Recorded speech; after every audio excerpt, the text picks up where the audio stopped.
সম্মানিত ভাই এবং বোনেরা, আসসালামু আলাইকুম। আশা করি আপনারা সবাই ভালো আছেন। তো আমাদের আজকে নতুন বাচ্চা উঠেছে কিছু মুরগির, এবং আগে থেকে কিছু বাচ্চা উঠা ছিল। তো এখন আমি আপনাদেরকে দেখাবো কত পিস বাচ্চা উঠেছে এবং মুরগিগুলো কেমন আছে। তো আলহামদুলিল্লাহ আমাদের মুরগিগুলো ভালো আছে, এবং বড় মুরগিগুলোকে আমরা খাবার দিয়েছি, আপনারা দেখতেছেন। আর খাবার হিসাবে আমি যা দিয়েছি সেটা হচ্ছে ভুট্টার গুঁড়া। আপনারা জানেন আমি যে ভুট্টার গুঁড়াটা দিই। তে আর ভুট্টার গুঁড়াটা আমি প্রতিদিনই কিন্তু দিয়ে থাকি। আপনারা যারা আমার ভিডিওটা নিয়মিত দেখেন, যে আমি কিন্তু ভুট্টার গুঁড়াটা কিন্তু বেশি খাওয়াই। তার কারণ আমি যদি ভুট্টার গুঁড়াটা মুরগির খাওয়াইতে পারি, তে ইনশাল্লাহ আমি আগাগোড়ায় যেহেতু খাওয়াই, আমি মনে করি ভুট্টার গুঁড়াটা খাওয়ানো ভালো, মুরগিগুলোর গ্রোথটা ঠিক থাকে। যেহেতু আমরা যদি অন্যান্য খাবার খাওয়াই তাহলে কিন্তু আমাদের খরচটা অনেক বেশি হয়ে যায়। আর এদিক দিয়ে আমরা যদি ভুট্টার গুঁড়াটা হয় তাহলে কিন্তু আমাদের খরচটা অনেকটাই কম হয়। এই জন্য আর কি আমরা কম দামি খাবার হিসেবে আমরা ভুট্টার গুঁড়াটাই কিন্তু সবচেয়ে বেশি খাই।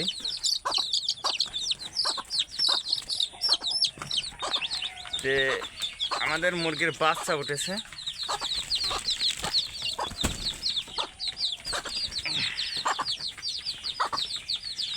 তো আমাদের মুরগির বাচ্চাগুলোকে আমরা এই যে ব্রয়লার মুরগির ফিড, এই যে ব্রয়লার মুরগির ফিড, এই ব্রয়লার মুরগির ফিডটাই কিন্তু আমরা আমাদের মুরগির বাচ্চাগুলোকে দিয়ে থাকি। তো যেহেতু আমাদের কাছে বর্তমানে জিরো খাবারটা নাই, এই জন্য আমরা কিন্তু বড় খাবারটাই দিচ্ছি আর কি।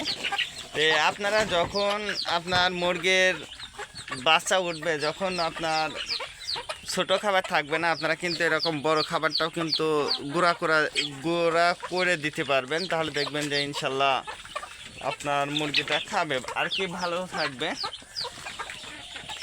এবং যেহেতু আপনার মুরগির বাচ্চার কিন্তু খাবার পানি এইগুলো কিন্তু ঠিক মতো দিতে হবে। যদি আপনি খাবার পানি যদি ঠিক মতো না দেন, সেক্ষেত্রে কিন্তু আপনার মুরগির গ্রোথ কিন্তু ভালো হবে না। এটা কিন্তু আপনাকে মনে রাখতে হবে।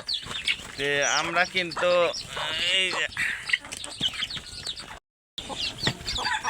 এই হচ্ছে আমাদের বাচ্চাগুলো উঠেছে আর কি।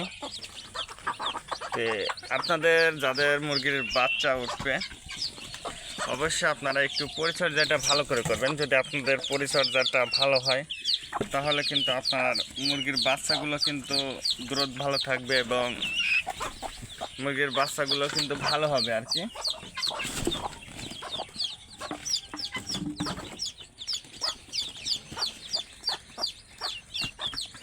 তো অবশ্যই আপনার মুরগির বাচ্চাটা উঠলে অবশ্যই খাবার এবং পানি কিন্তু পর্যাপ্ত পরিমাণ দিবেন, তাহলে আপনার মুরগিটা কিন্তু দ্রুত বড় হবে।